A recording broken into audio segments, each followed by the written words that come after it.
Angelique Chengelis from the Detroit Free Press is with us, and she has been our go-to when we've discussed Michigan in many ways, mainly, of course, about football. She joins us with Craig and Paul, David Smoak on 365 Sports. I know you're on a bus back to the to your hotel, and eventually the game tonight. Angelique, what's been the atmosphere? Is Michigan, have they taken over Houston? Actually, I'm on the bus heading to the stadium. I can see it right now. But it definitely feels like a very strong presence from the Michigan fans. And I'm even getting messages from relatives in different parts of the country that they're seeing, people wearing Michigan apparel everywhere. So it's obviously focused here, but I think that, this is an enormous alumni base, and I think that they are awfully proud of where this team is right now.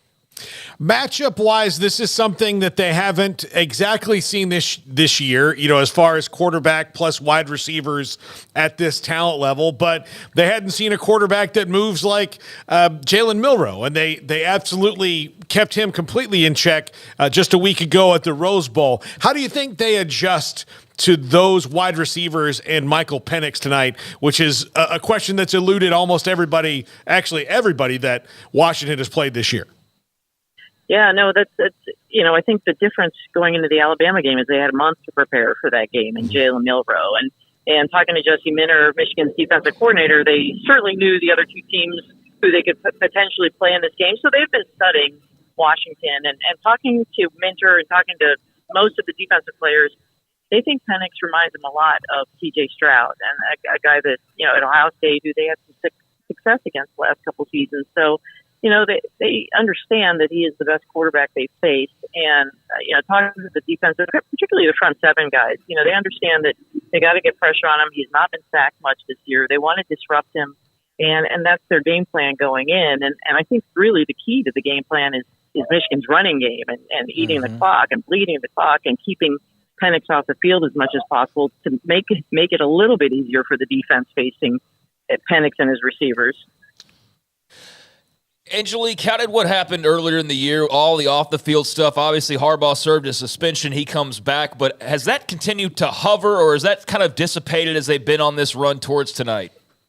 Oh, no, there have been questions about it. I mean, there were questions, like the last question at the head coach's press conference before the Rose Bowl, someone asking Nick Saban about how they were going to approach it going into the game with the sign stealing. And, it was interesting talking to several of the former Michigan players who were on the 97 team. They were sort of like, thank you for all this disruption because they feel like it really, truly has galvanized this team. And I'll tell you, I mean, I don't think they've been insulated. These guys are on social media now with all their NIL stuff. They're on all the platforms all the time. They see all the talk about Michigan and sign stealing and even the earlier NCAA investigation that's still hovering. And they've just ignored it. And it's something that they've really been able to tune out the noise and it's gotten them this far. What does that say about them as a team? You mentioned the word galvanize. That's a perfect word that they have done that where some would have, I don't know about crumbled, but they would have been affected, distracted. Yeah. All it takes is one bad game. I really think it goes to this leadership and going back to last December and early January when a lot of these seniors and captains on this team, like Trevor Keegan, Zach Zinner, who's hurt, obviously, was broken against Ohio State, Blake Corum. I mean, they've got tremendous leadership. And I don't mean to not mention Mike Sainristil. I mean, I think he's the glue of the defense and probably the glue for this team. And they've just, you get to sort of roll your eyes every time Harbaugh says one-track mind, but that is how they've approached this. Angelique, the Washington defense is pretty susceptible to the run. Mm-hmm. This kind of works out for Michigan, but do you think that we might see maybe just because they expect that we might see maybe more of J.J. McCarthy, or does this work out perfectly for Sharon Moore where he can just go, look, we're going to run it until they stop it? No, I really think they run it till they stop. I mean, I think that they really have to dominate the clock and to keep Penix off the field, as I mentioned. And I think, there's Blake Corum, but I think you're going to see Kalel Malling, a guy who was a linebacker a couple years ago and has converted to running back and is a really tough runner. And Donovan Edwards, everybody's been waiting for this breakout from him. So, they've got options in the backfield. And last but not least, you mentioned JJ throwing.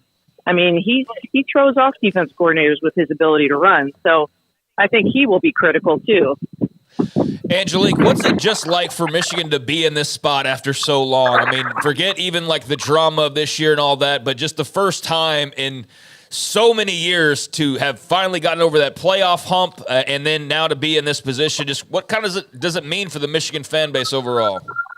Well, I mean, they've been starved, and that was a word that a lot of the 97 guys, the last time Michigan won the AP National Championship, that they've talked about it. And, pardon me, a lot of those guys were saying from those teams, and even other former players I've talked to, it's like, it's not like they stopped caring about the program, but they were less invigorated about it. Now they're all wearing their shirts again, and Michigan versus everybody. And I think it's just really re-energized the football, the program, but also the fan base. I mean, I haven't seen it like this in a long, long time. Angelique, I know you're getting that nice escort from the police department to the stadium. Last thing, is Jim Harbaugh coaching his last game in Ann Arbor? Wow, I mean, I really waffle on that. I think there's a big part of him that loves Michigan and wants to be back, but I think if he gets an offer, he can't refuse something that's just dynamic from an NFL team, maybe where he has a lot of control. I think that's something he has to entertain. I mean, he wants to win a Super Bowl, but I think this team has really. He's called them.